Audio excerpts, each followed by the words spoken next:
goes live in 2 minutes.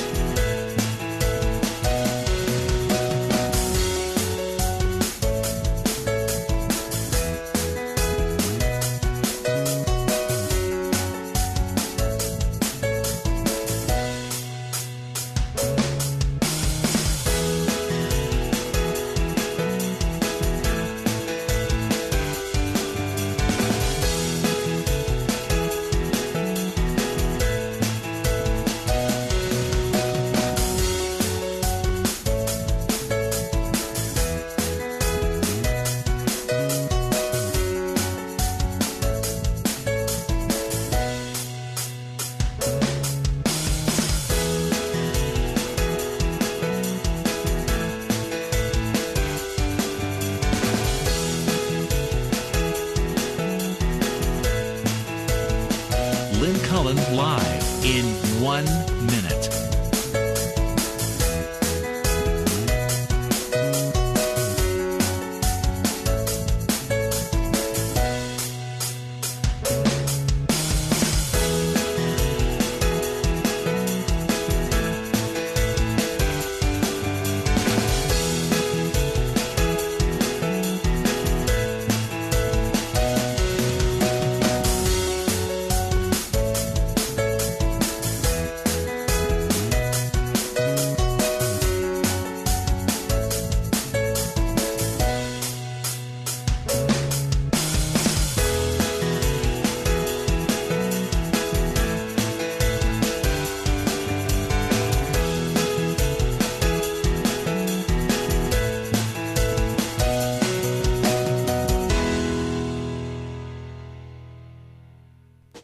Welcome to Lynn Cullen Live at pghcitypaper.com. Email your questions and comments to Lynn at pghcitypaper.com. Whoops. Are we on? Whoops. Hi. Hi, it's me as usual. Not quite ready. Discombobulated. And Tom Sokolowski, who looks... equally discombobulated. No, you don't. You look... now, remember... Fit as a fiddle. Fit as a fiddle. We are keeping count again today. For senior moments. We've already had a few prior to the show, and it's good they don't count. Exactly. Right? Okay, I personally will... I'm putting out a number. Feel free to vote. That I think today, between Tom and me, we will... I think we'll 6. I think that's a little high. Oh, high. Oh, okay. I'm going with 5. All right, 5. Okay. It sounds like one of those voting contests. Yeah, right. I can bake that pie in 23 seconds. Yeah. Well, okay. I was just looking. It looks like I've got a lot of emails left over from yesterday. Well, then why don't we see what they We'll see what they're about. Okay. Now, I don't know if you were.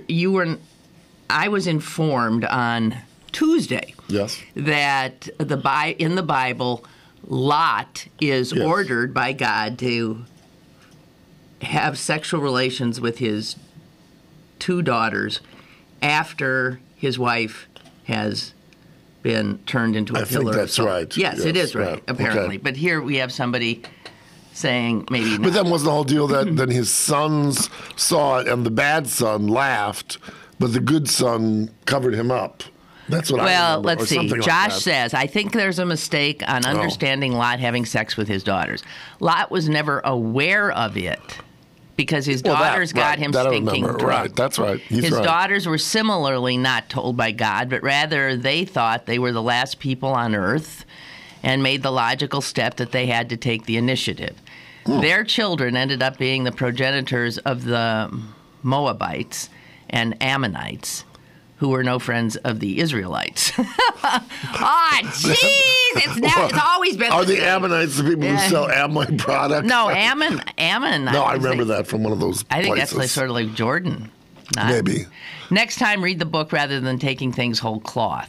But Josh, listen, I'm not going to read the book. I've tried to read the book a few times, and I can't get beyond the begat. Well, no, but there's some good stories. Well, I know there are, but I just can't. Oh, okay. And I'd be interested, Josh, does it say when he sent this?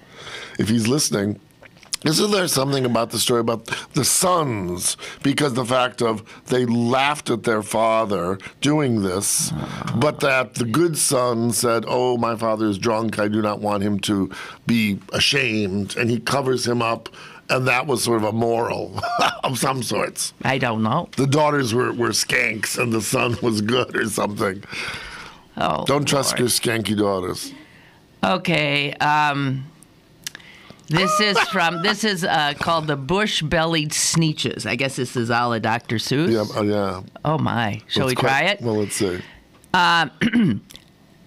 Now, the Bush-Belly Sneetches were backers of Bush. The plain-belly Sneetches thought Bush was a tush. The bushes weren't so big, they were really quite small. You would think such a thing wouldn't matter at all. But because they backed Bush, all the Bush-Bellied Sneetches would brag, plain bellies are nothing but commies in drag.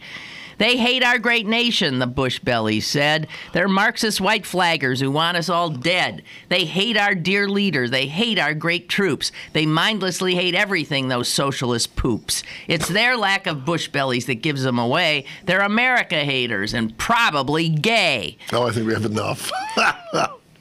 Cute, but You too much? enough already. Oh, my God, it goes on and on and on and on. Oh, my God. It really does go on. Is that Larry Hagman? How did he get in there? I don't know. Yeah, oh, no. No, it's not. It's Dick Armey. Oh, it's Dick Armey. Whatever happened to Dick Armey? I thought you were saying Larry Hagman because he died. last Yes, week. yeah, I Dick know. Armey's still around, and he just got into a hissy fit with the Tea Party group, and he's split with them. And he was pretty much He was very petulant. one of the I remember. he's a piece of work. Anyway, and really let's sort let it go. of barbarous in his bars. He's a Republican. No. But some of them are sort of droll in that. But he was always sort of snipping and snapping, along with what was the guy's name? All right, here's a senior moment. Who was Secretary of Okay, that's Defense? Who was the really dumb one at the beginning of the Iraq War? Oh, what was his name?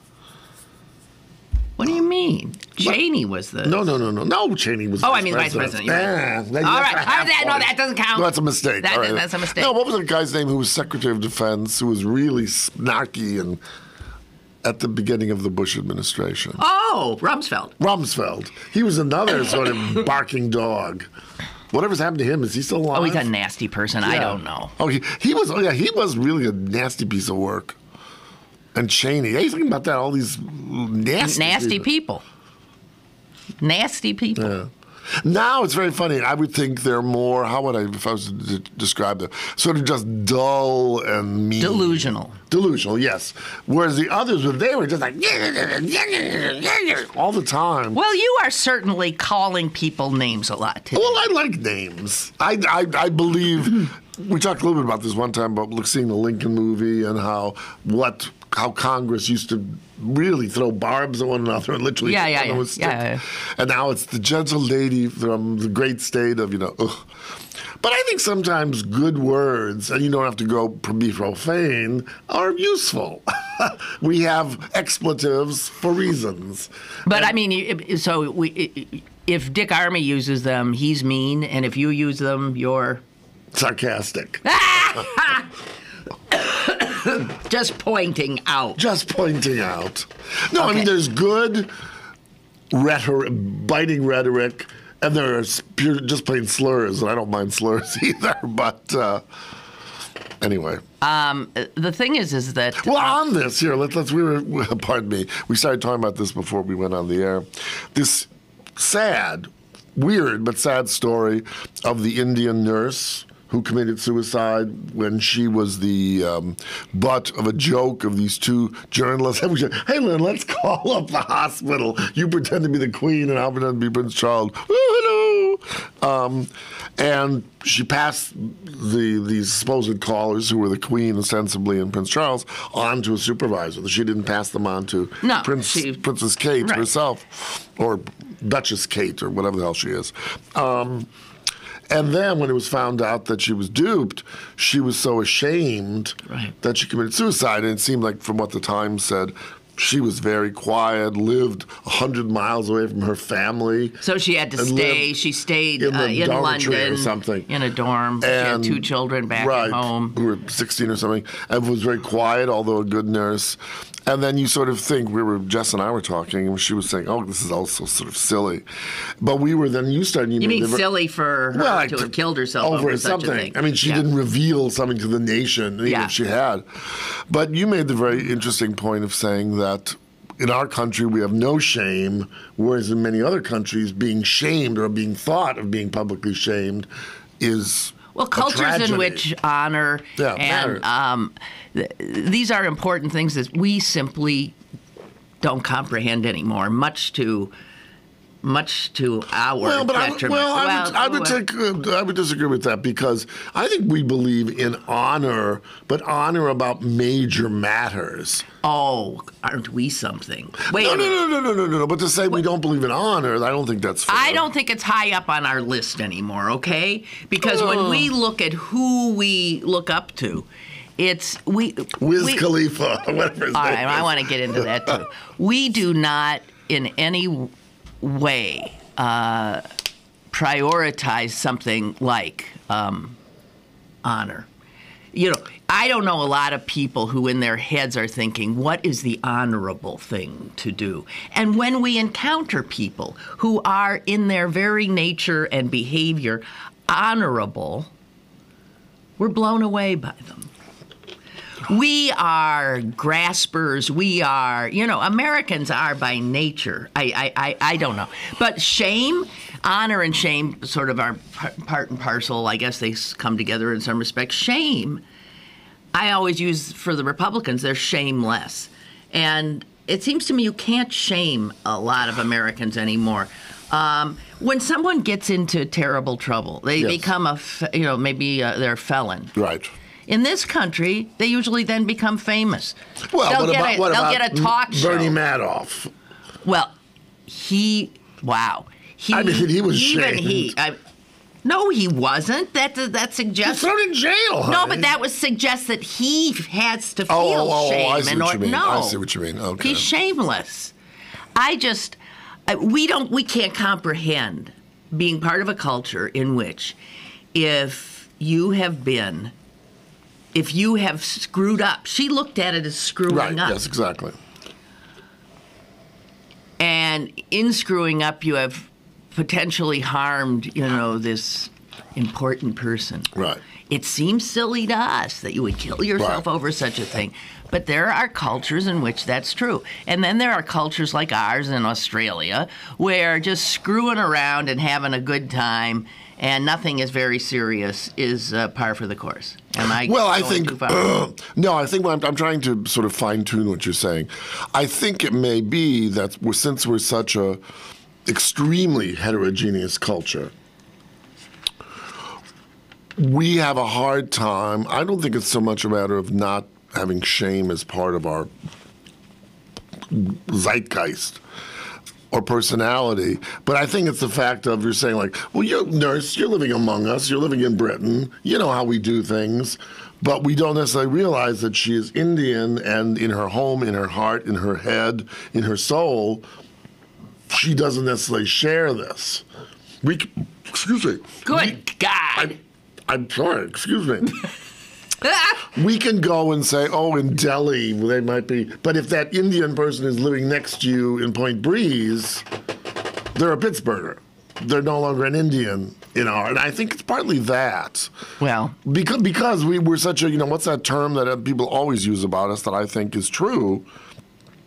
Maybe it's becoming less true. Melting pot. Well, if you come here, forget being Indian, forget being Jewish, forget being a Muslim, you're an American. And, I think more and more we're starting to think about, the glorious mosaic. You're an American, you're a Pittsburgher. But you retain the certain cultural values. At least for 2 generations, maybe more. Well, I would say some people do, and some people come, and we know this. Some people totally assimilate. Yeah, exactly. And others take pride in and comfort in and honor cultural their cultural yes. No, I agree with beginnings. And America sort of takes all of that in, right? So a lot of people will say, maybe, I'm an Irish American, right. I'm an Italian American, I'm a... You know, I've often said this, it's so interesting when you go abroad and someone says, I mean, a lot of people always say, oh, are you English? And I certainly don't have a British accent. No, I'm American. Whereas if someone asked you that here, what are you? You'd say, oh, I'm Jewish. Mm-hmm. And so we do, as much as we're melting pot, we still do recognize I'm Jewish, I'm Polish, I'm Irish, Irish American, whatever. Right. I always get annoyed when somebody who's Jewish, when asked by somebody else, so where, you know, what are you? And instead of Jewish, they'll say, like, Russian, right? Yeah. And because I'll think, you were Jewish, because when you were in Russia, Russians didn't look at you as Russian. No, right. As a matter of fact, the reason you're here now... Right, is because... Jesus. So people who say, oh, no, Lithuania. No, well, you weren't. You're Jewish. This is funny. One of these... Jesus. Only in America can you be American. Right. Well, it's very interesting. I don't know, Jess, maybe you watch, because I know you like reality TV, but there's this one show on Bravo called The Shahs of Sunset. Oh, I've seen it a couple it's horrible. But anyway, these people are horrible. But what's a real pet peeve of mine on this show is all these people are extremely well. They're kids in their 20s, early 30s, and very, very rich. They were all people who were like the Shah's niece, or their parents were, and they left. They came with, gold, And on this show, which has been on for 2 seasons, they always make the point of saying, oh, we're Persian. And the point is, oh, yeah, well, maybe Iran was Persia 3 millennia ago. You're Iranian. But the question is, no. They don't want to say they're Iranian or Iranian American because of the negativity at the moment. Well, sure. Also, but, I mean, Iranians are very quick to say we're Persian. Even in Iran, they'll say Persian because they like to distinguish themselves from the Arab countries around them. Persians are not Arabs. No, that's true specifically. It's true. So that's no. But they live in them. I mean, we could say, "Oh, I'm from Chicago, so I'm probably Choctaw or Saginaw, some Indian tribe or something." That's what we were 700 years ago. Persia hasn't been Persia for I don't how know. many thousands of years. I don't know. What do you mean you don't know? There is a boundary of a country which is called Iran. I know, but how long has that been there? Quite a while. You sure? And it hasn't been called Persia in thousands of years. Well, maybe not sure? thousands. We don't know. Pretty sure. All right. Jess, Google, how long did Persia exist? Oh, you have a call. We do? It's from a Persian, I hope. Or someone who knows Lot's daughters. Hello. Hello, it's Michael from Palm Springs. I'm Druish. You're Druish? Druish. I'm part Druid and part Jewish. I see. Oh, Druish. dear. That's cool. Yes. That's okay. I'm a Celtic American Jew. Oh, my God. So do you have your menorah standing on top of Stonehenge if you're a Druid? Yes, indeed, I do, and a little leprechaun holding both of them up. That sounds like a... I call it a leprechaun. Some people call it an elf. Just like some people call it a Christmas tree, I call it a Hanukkah shrub. Oh, Hanukkah shrub. Yes, exactly. Oh, yeah. Dreidel, and as far as Persia, I think Persia ended around the 3rd century A.D. Nah. You said thousands. I'm not 100% certain. A.D.? That's okay. That's thousand. Not z. Okay. All right, Michael, but you're guessing too. Yeah, I am indeed guessing. All right. Okay. Okay, just wanted to say hello to you both. I love my loquacious individuals, particularly on Thursday morning. Thank you Happy much. Hanukkah and have lots and of presents. all of the winter holidays. That's true. Yes, indeedy.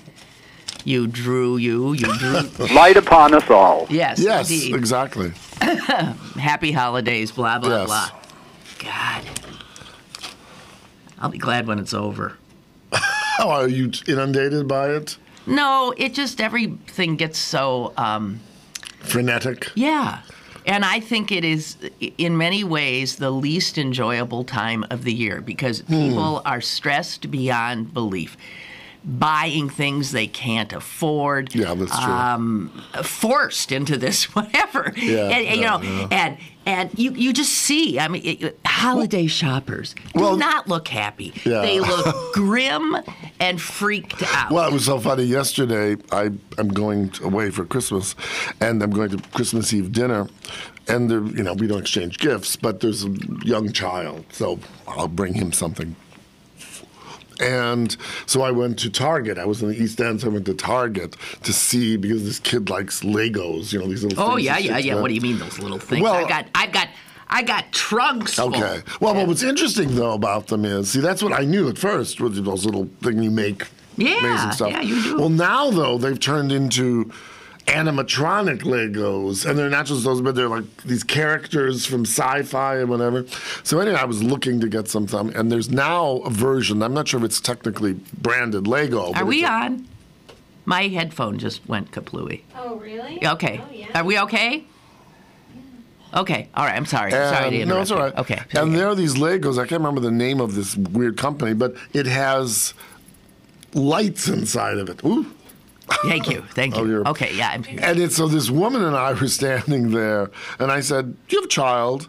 And she said, "Oh, yes." And I said, "Do you think your child how old is your child?" So we had this long discussion and about whether the child would like this. How old is this child? This child, Sandro, must be 10. Oh, at 10, they're doing some pretty interesting Well, no, but I meant this. Well, oh, yeah. No. Oh, but is that a female? Cool. No, it's a boy. It's a boy. But, I don't know what's cool anymore. Like, someone told me about, maybe visit your listeners, I bought for these godchildren of mine. There's something, have you heard of something called geocaching? Do you know about this, Jess? I do. I know the. Geocaching. Yes. And what you do is, and Jess can help, It started with these people who use these GPS devices to find something. Mm-hmm. Well, here it's comparable to that. It means you can look anywhere in the world to find a location. But what people do who are geocaching is they look around the world for treasures that people have buried somewhere. And by having this matrix of people, you call them and you can find a treasure in Ireland somewhere. And then you collect these chits, like little discs or something. Is that right? So this is just this is a new international kind of internet game. And it teaches kids, it's the wonder of a treasure hunt, but also you can link up with, someone will put on and say, Persia existed. What? It was gone before BC? I told ya. All right. No, but another interesting question. It was a flash in the pan. This is interesting because it was gone by what? 260 BC? There'll always be an England. No, Jess, would you look up? Because the thing that struck me when you were saying that is, I knew I was right about Persia, but what was Iran called, let's say, in the 18th century? In between Persia and Iran, what the hell was that place I'm sure called? there was some sharing of land. Well, a lot of that area got carved up after World War I. It's very... Yeah, well, that's what I'm saying. But what was the title of it? I can't even think of. It was that... I really don't know. Was that part of the Holy Roman Empire? Well, it could have been part of Turkey, maybe, because the Turkish Empire, under the Ottomans, was huge. What? We don't know. Oi. Well, I think maps are very interesting, going on a weird tangent. Like you look, for example, at my heritage, Poland. Yeah.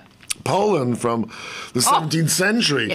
Big, small, part of Germany, and it's so interesting. Well, Africa. No, I remember there was a story in my family about, I think it was my mother asking her grandmother, what country did you come from? Yes, right. And her grandmother said, it depends. You look out the window. 1 minute it's Poland, the next minute it's Germany, the next minute it's Russia. Who knew? We just looked at what flag was flying. Well, yeah. Well, it's interesting about that. Warhol always used to say, and people thought he was being wry, and when he'd say, "Where did you come from?" and he'd say, "I came from nowhere." A lot of people thought that was a diss to Pittsburgh, but what it really was, because I did some research, among the Carpatho-Rusin people, which was his heritage,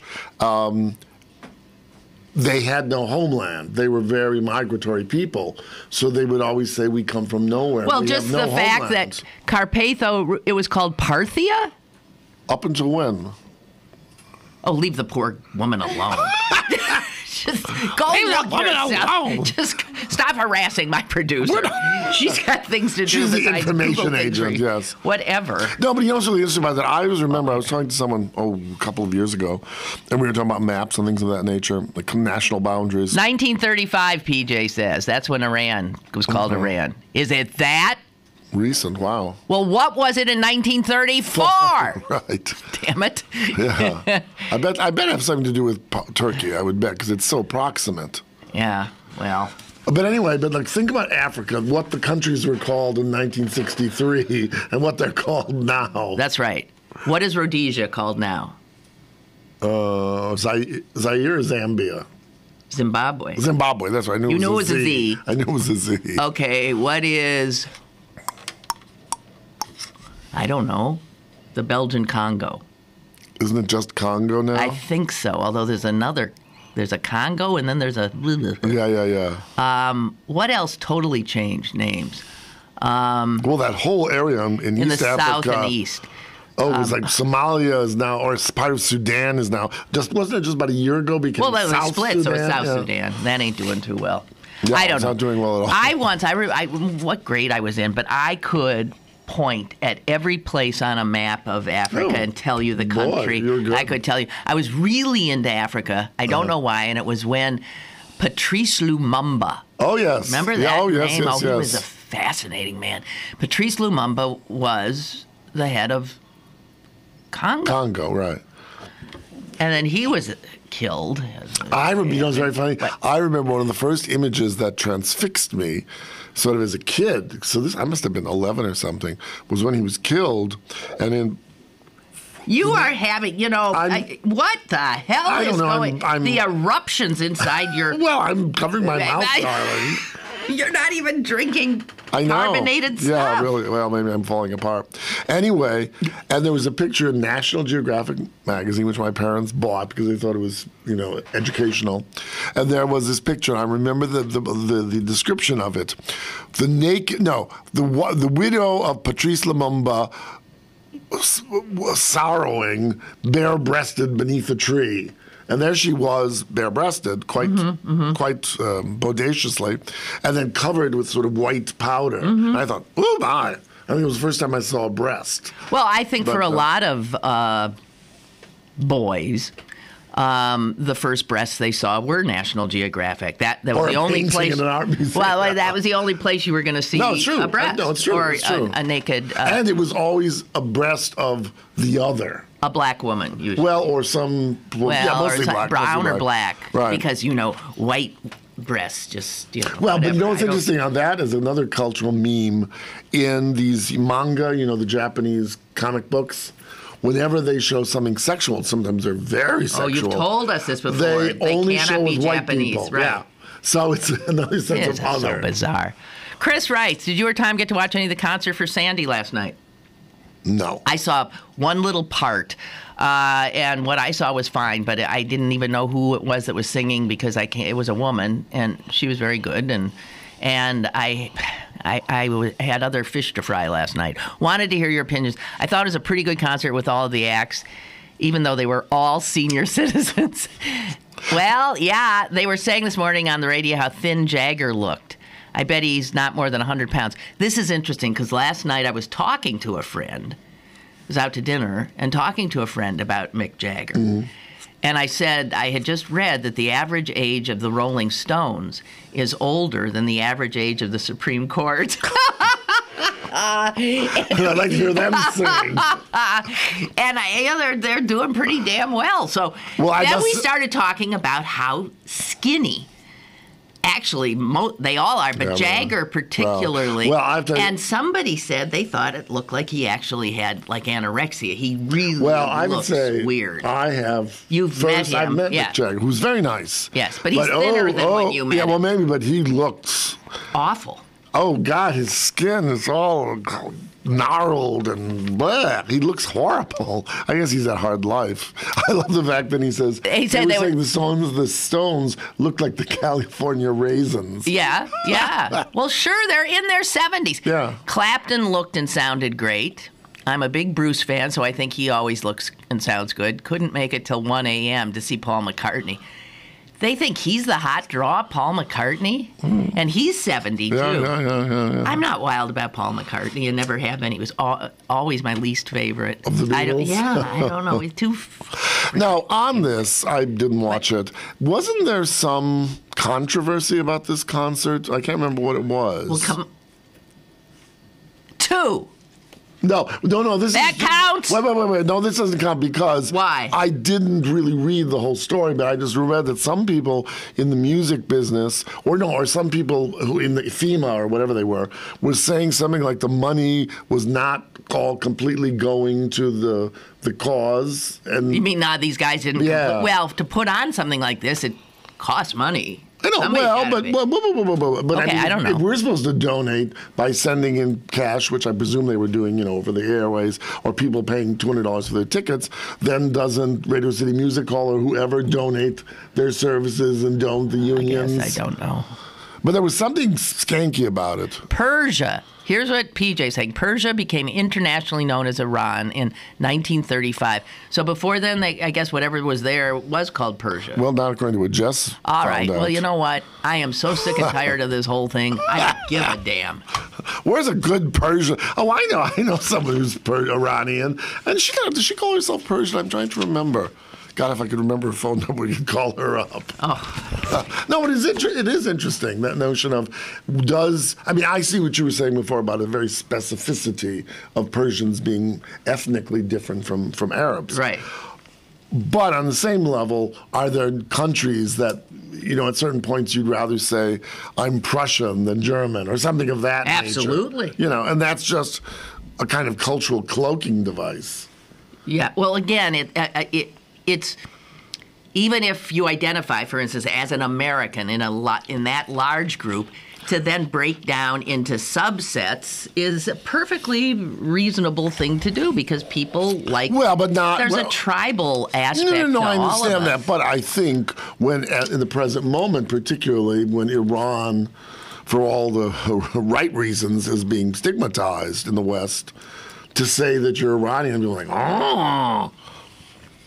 Because is it better to be a legatee of the Shah, or is it better to be a legatee of Khomeini? Ayatollah. Yeah. Neither. Neither. Sure, exactly. Okay. Well, I'll tell you what. I'm going to take a break.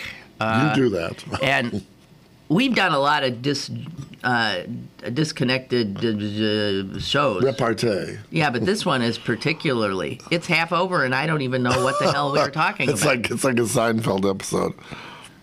All right. Well, if you're up for more, there's a caller. All right. Hello, caller. Hello, Lynn. You were talking about the Persian Empire. Yeah. As I recall, back in the early 70s, just before the Shah of Iran was Deposed. done away with, you're right, they had, I think it was their 2000th anniversary. Oh, yes, of Persepolis, the founding of Persepolis. There was I remember this because there was a huge party, and they put up these tents made out of Scalamandra silk, and only people like the Pope got a Invitation. Well, no, he got his own tent. And I remember this because when I was at NYU, the woman who had founded the Gray Art Gallery was a woman who loved the Middle East and went to Iran and Iraq very frequently and bought art from that part of the world. And she was so respected that she got her own tent. And I remember there were baccarat shops. So this is a shindig put on by the Shah. It was the 1,000th anniversary of the founding of Persepolis. And Persepolis Was the capital of Persia, I believe. Is that, you think, whenever. what you're remembering? Are we remembering the same It thing? was right about that Probably. time because I remember what's her name, Farah Diba, his wife. I remember this Yeah. Life magazine had this emerald crown. That was something. Well, it might have been that wretched excess might have been the straw that broke the proverbial camel's back for the Persians, huh? And one more thing about a close friend of ours, a young man, got married in California several years ago to a lovely young woman. The family is Persian Jews. They're Jews from Iran. Mm-hmm. And I want to tell you, the wedding was unbelievable. I could go on for an hour about this wedding. They are such a wonderful, happy people. Dancing went on for 4 or 5 hours before we left. we had to leave, and the bridesmaids all went around and got everybody out onto the floor. I mean, it was absolutely spectacular. And I told our friend before, as we were leaving, him and his bride were circulating, and I said, listen, it's too late for you to do my wedding, but God, will you do my wake? Party planners. They really knew how to throw a shindig, huh? It was wonderful. California was a beautiful evening. Interesting, they had a signing of a contract. There was a marriage contract. It's called a ketubah. Yeah, and it started at 4 in the afternoon. Uh-huh. We had to leave at 11 because we had to catch an early flight. Our son stayed until 2 a.m., and he said it was still going on. Right.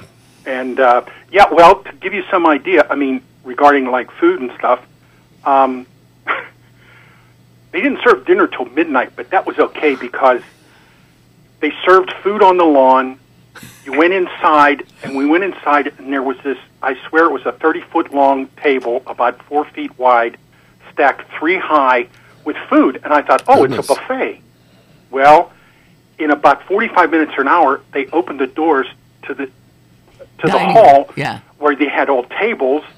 You walked into the hall, and another 30 feet of tables was filled with sweets. You just can't imagine. And all kinds of sweets, okay? That wasn't the dinner. That was just preliminary. They served the dinner at midnight. Wow. Yeah, it was just spectacular. Just a wonderful people. So, Thank you for it. Okay. I have heard, I don't know that this is true, but that in for very religious Jews that really do dance all night at parties and weddings and stuff like that, my understanding is, I might be wrong, that there is no expectation that the bride and groom will consummate their marriage on their wedding night. They'll be so pooped. Yeah. There is. You're given a free pass. You're told, all right, you go to bed already, go recover, and because you're probably drunk as a skunk and exhausted. Whatever. I'm taking a break. Goodbye. Stick around for more with Lynn Cullen live after this. Winter has arrived and it's cold outside, so get to Little's for all your UGG needs. Little's has Uggs for men, women, and children to stay warm with shearling-lined boots, shoes, and slippers. And don't forget to get your hats, gloves, scarves, and more. All available at Little's Shoes. Bring the entire family to view one of the largest in-store UGG shops in the U.S. Little's Shoes, Pittsburgh's largest family shoe store, 5850 Forbes Avenue in Squirrel Hill. Go to bergbargains.com for great deals on your favorite local restaurants, museums, and shows. This week only, get discounts up to 65% on tickets to the Pittsburgh Symphony's Holiday Pops. bergbargains.com, Pittsburgh's exclusive e-commerce mall. bergbargains.com. This is the sound of a flat-screen television hurled off a building. Now the new bike your kid wants. These are the things you could have, all cast into oblivion. Because when you throw away money on wasted electricity, you throw away everything you could have bought with it. Use Energy Star light bulbs and appliances, and you could save hundreds of dollars a year. Saving energy saves you money. Learn more at EnergySavers.gov. Brought to you by the U.S. Department of Energy and the Ad Council. Have a question or an opinion? Call Lynn Cullen at 412-316-3381 or email lynn@pghcitypaper.com. Now, more with Lynn Cullen live. Okay, so you had mentioned Wiz Khalifa. I have got to say something again about this because I happened to tune in to the Blowhard AM station this morning just to see if they were still ranting and raving about Wiz Khalifa getting this proclamation. Oh, my God. From the city council. Oh, my God. Oh, my God. You have never heard. Here, I listened for 5 minutes. And then it was enough. I couldn't. Here is part of what I heard. Call after call. The callers obviously were just. Right, before you go on, because I asked Jess, I read about Wiz Khalifa. I couldn't tell you his rap from anyone else's, but is he one who uses a lot of expletives and sexual derogatory to women? No, I'm just wondering, is that the sort? He's not. No, what? No, No, okay. I would. All right. No, he's No, not. the reason I asked was, he does a lot of. So there are elements in it that stuff. one would presume. Well, he does a lot of right-wing- pot stuff. Okay. Whatever. I mean, I don't know. He as a lot of those artists go, he's relatively benign. His Okay, music that's what I was is suggesting, well right. received. Yeah, He's yeah. critically well received. Okay, so they are ranting and raving. Here's what I heard. A little bit I heard today was some guy calls up and he says, this Bill Peduto Yes. is the one who, I guess, Oh, handed him wrote the proclamation okay. or whatever. Yeah, each has a chance to do that. Yeah, he's the one who suggested it, maybe. He's going to announce tonight that he's right. running for mayor. And this guy is no saying... one knows that. And this guy said, if this is what his leadership looks right, like, okay. God help Pittsburgh. us. And then he said, I have two daughters. Yes. And they're just graduating from college. And if they get a job in Pittsburgh and he's the mayor, I'm going to tell them, do not take that job. You get at while you can, because you don't want to be in any city, and I'm telling you, they will not take those. And I'm thinking, this man is insane. This is nuts. And then Marty Griffin starts going on and actually He's the pundit, he's the disc jockey the or host. whatever. And he says, and I obviously came in a little late because he was putting in all one basket, giving Wiz Khalifa this, proclamation and killing cops. And he was that saying, what we call a stretch? this happened on the same day that something, he brings up the state trooper Picorni who was killed in the line of duty. Right. And it was like the anniversary of and I'm thinking, wait a minute. He says, our police are out they're fighting this stuff every day, he's saying.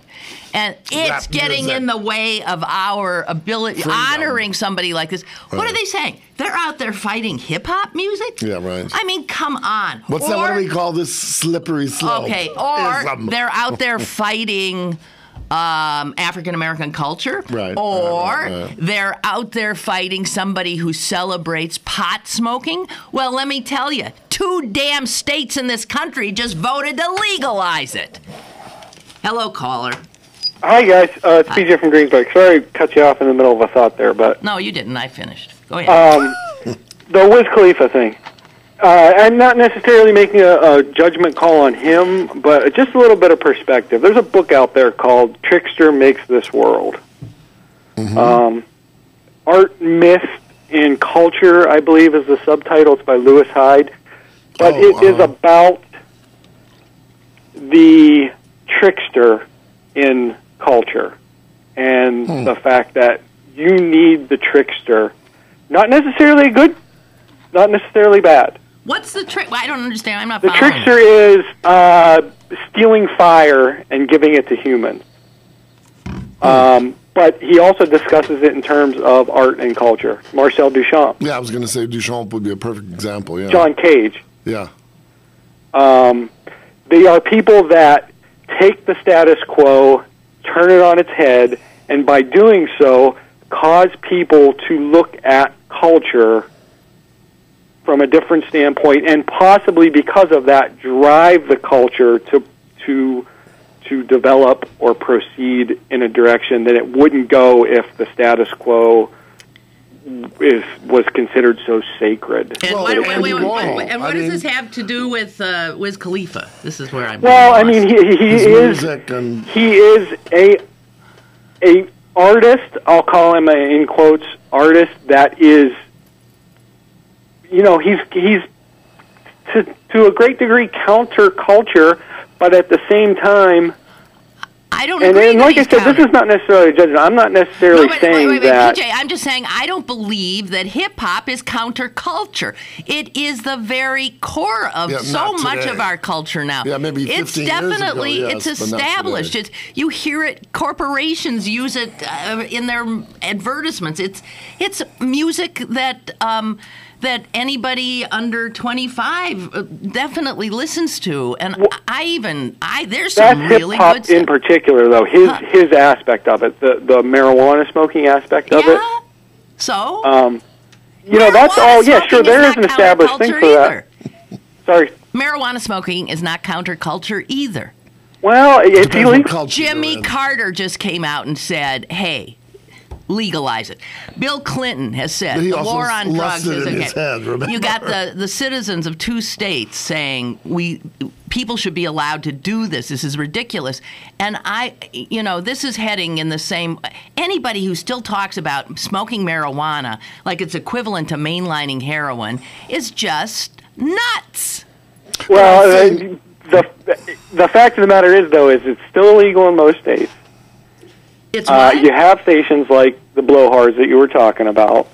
It's mainstream America. Listen, I know many people, middle-aged, my age, and older, that partake in marijuana. Oh, heck yeah. But they will not come out and publicly say, I think this should be legal. Because it's illegal, they're afraid to say it. And this is a man who's saying, it is illegal. I don't really give a shit because it is good for me. I enjoy it. It drives my music.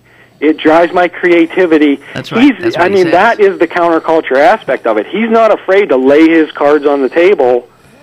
Well, he's not hiding behind that facade of, you have to say what's right. You have to, even though you don't believe it, you have to toe the line. This has annoyed me for years. I think I come from a generation that if somebody didn't smoke pot, they were suspect. And anybody who I have said I would not ever lie to anybody about what I did. I don't understand the purpose of that kind of hypocrisy. I think that's where the blowback is on this, and that's why I'm saying he is, in some aspects, the trickster, because he's willing to just say what everybody already thinks.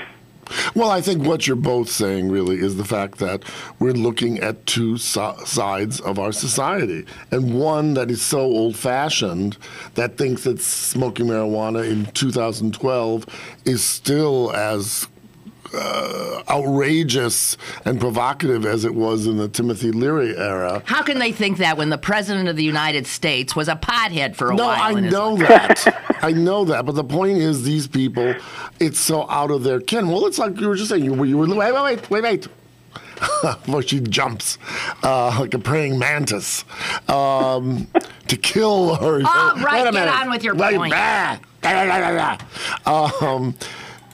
No. When you were listening to your radio shows, how much of our nation loves and listens to those horrible people in the morning on AM radio? I mean, they're not insubstantial. And we were going on a few weeks ago about how good your listenership is, but ain't nothing compared to those shock jocks. So we have to say there is a goodly part of our country, stupid and wherever they may be, who are right in the middle. Those guys are appealing to the worst. Well, I won't even say worst. They're appealing to an audience who agrees completely with them, just as people who listen to you because they buy your point of view, because it's what they share. So I think to make it so ad hominem that, anyone who, they're part of our world. Okay. All I want to say is if these people think Wiz Khalifa is emblematic of some kind of cultural horror that leads to cop killing and dead enders, this is absurd. This is no different than in the 50s all the people flipping out about Elvis Presley. Right, exactly. It His is pelvis. no different. Well, and also to say that the reason I've gotten 2 proclamations, so they're not. That's what I said. I've got 100 million myself. But the point being, what that is, it's a political thing, which means that Bill Peduto in this instance was saying, hey, here's a kid who rose from working class roots in Pittsburgh and has become very highly respected and acclaimed and is now coming back to our city to perform.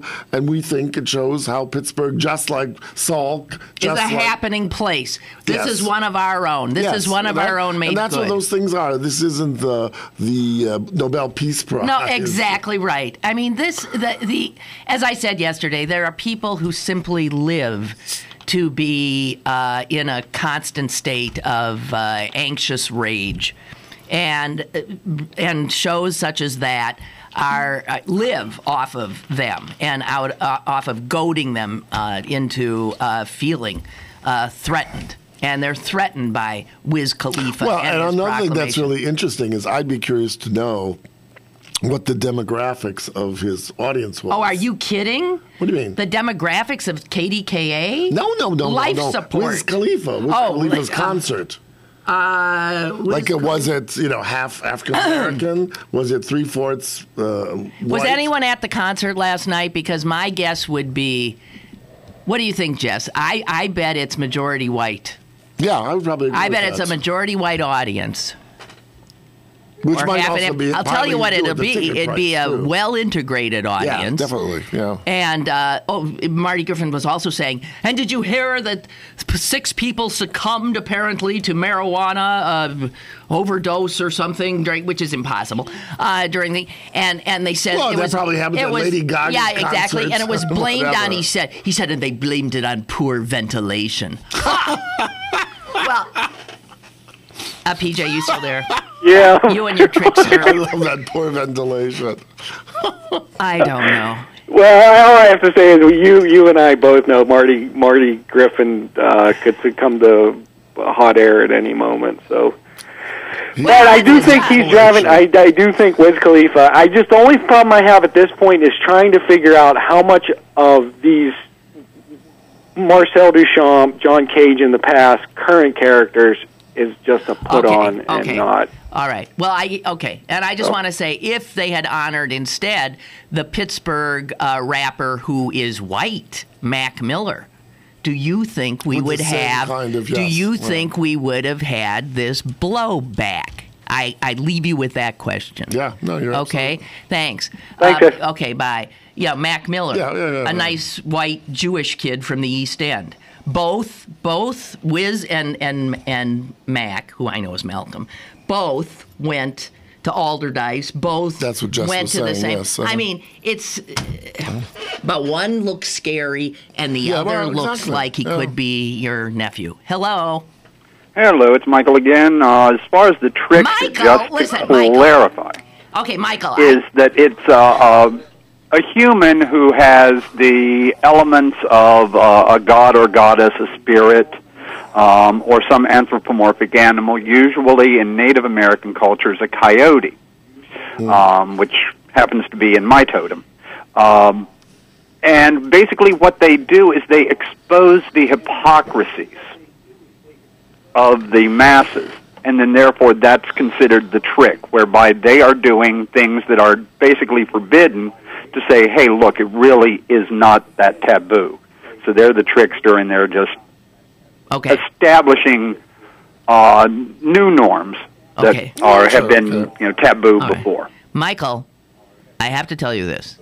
I used to have a 1 call a week rule, but I sure as heck have to still have a 1 call a show rule.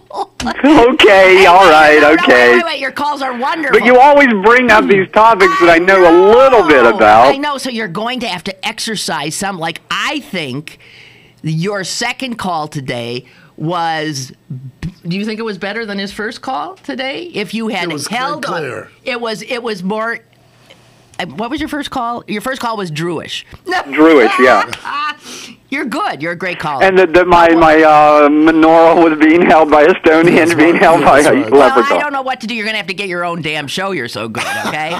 Oh, no, or I'll have to commute to Pittsburgh and be, your Wednesday, or no, your Friday guest or something. Okay. Mike, thanks. Thank you. All right, banana bread's getting in the mail to you tomorrow. Ooh-wee. All right, thank you. He's making me banana bread. Oh, Just my. banana bread, right? Oh, my. I have to, I don't know. But yeah, don't you think? What? Imagine if the proclamation was for Mac Miller as opposed to Wiz Khalifa, and you tell me if we'd still have the same of course problem not. Of course here. not. Huh, guys? I doubt it. I really, really doubt it. We got to get a break in. More is on the way with Lynn Cullen Live. Discover the most beautiful you with smoother, brighter, and healthier skin. Sewickley Med Spa is now offering special holiday skincare packages for all skin types, including anti-aging, anti-blemish, and sun damage treatments. Not sure what to buy that special someone? Purchase a $100 gift certificate and receive an extra $10 free. Log on to SewickleyMedSpa.com for details. Sewickley Med Spa is conveniently located in downtown Sewickley at 435 Broad Street. Happy holidays from Sewickley Med Spa.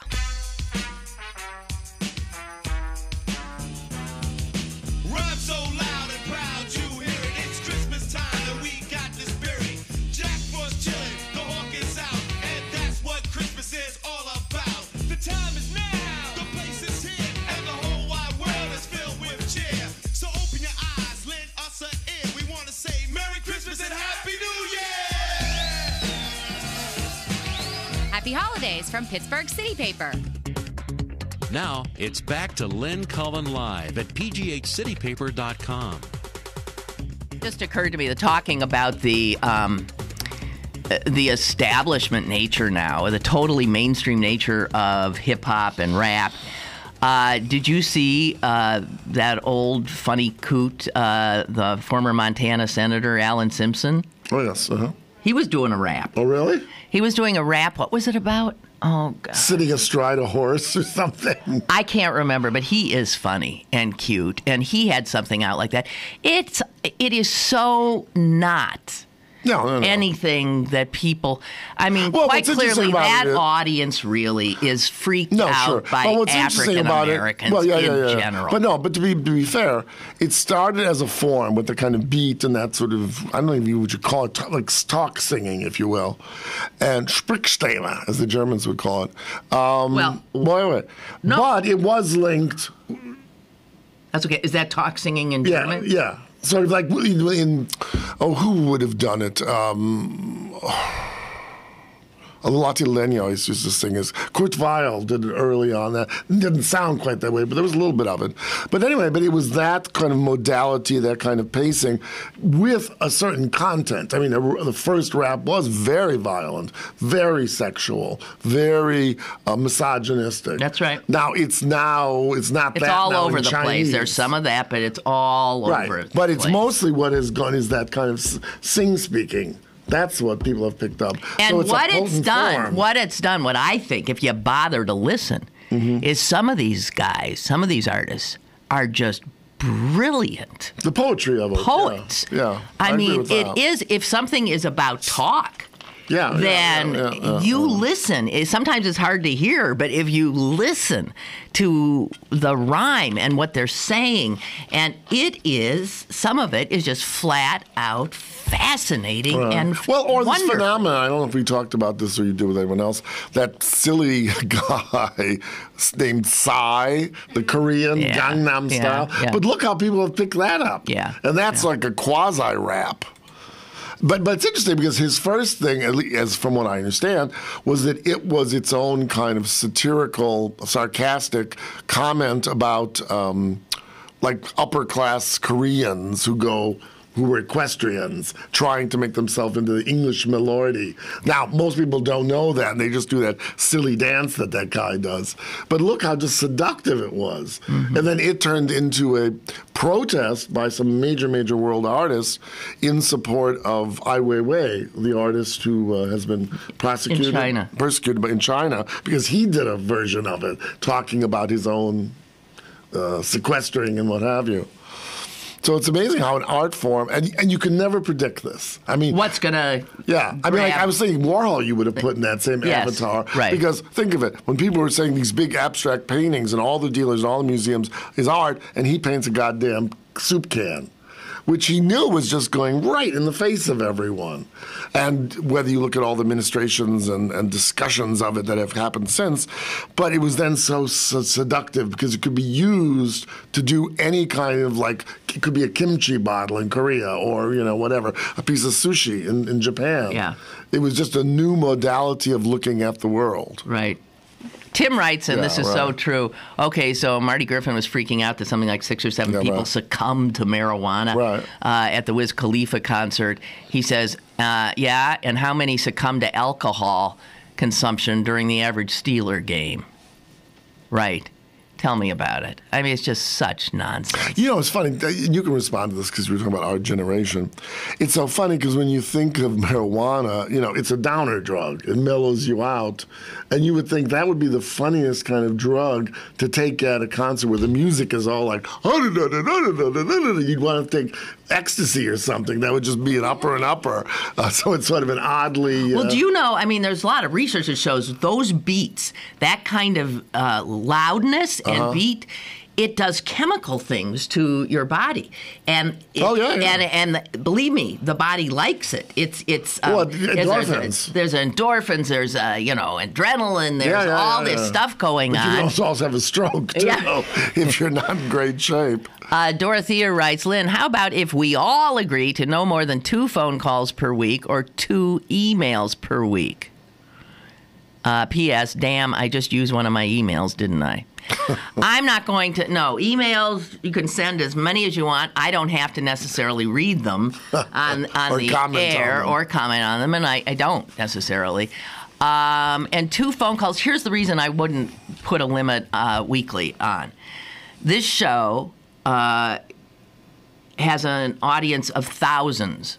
What do we figure, Jess? It's over 7,000 who will listen generally to a program on a day in a 24-hour period, and the vast majority of those are downloading the show and listening. Not in real time. Right. The people, you who are listening right now, are a tiny little piece of who will hear the show. And because the audience that listens live is measured... Has the luxury of being able to respond. Yeah, the fact is I don't want to limit calls because they're, frankly, the live audience is what? Maybe 200, 150, 200. Something like that, I think. Then... as the day goes on, people download the show and listen or, get it through archival, and we can, track that. So that in October, it was the last month, we don't have the November numbers yet, maybe. But in October, there were over 168,000 downloads. That's amazing. Yeah.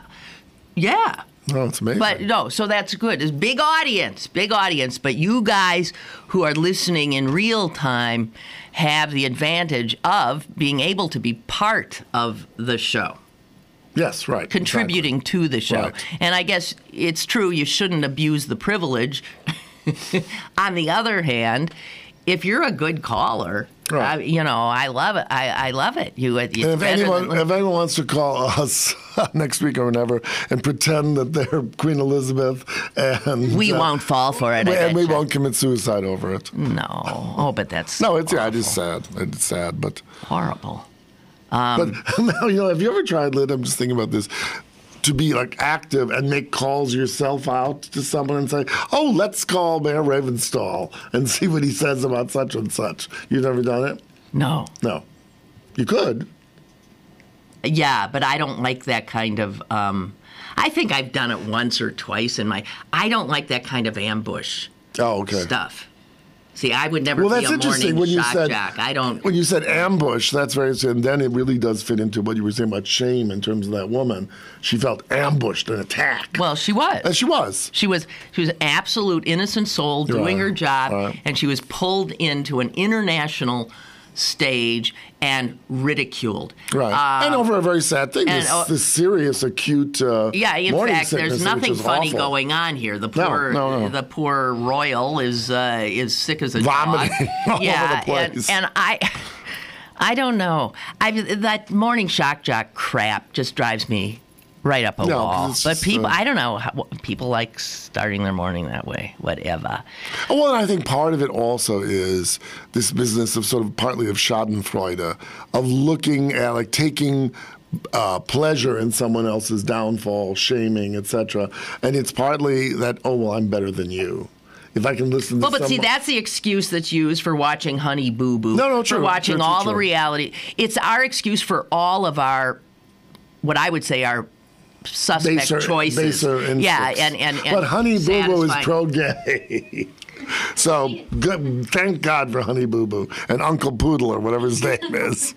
Good God. All right. That's it for me. And good night, Honey Boo Boo, wherever you are. Okay, so next week you're here? Yes. It's the week after that Yes, we're all we're off. both. We're going to be celebrating off Christmas. Kwanzaa, Hanukkah, Christmas. Or just the end of the craziness. Solstice. Whatever. Beginning of the whatever. solstice. Okay, thank you all so very much. Bye-bye. And, tomorrow.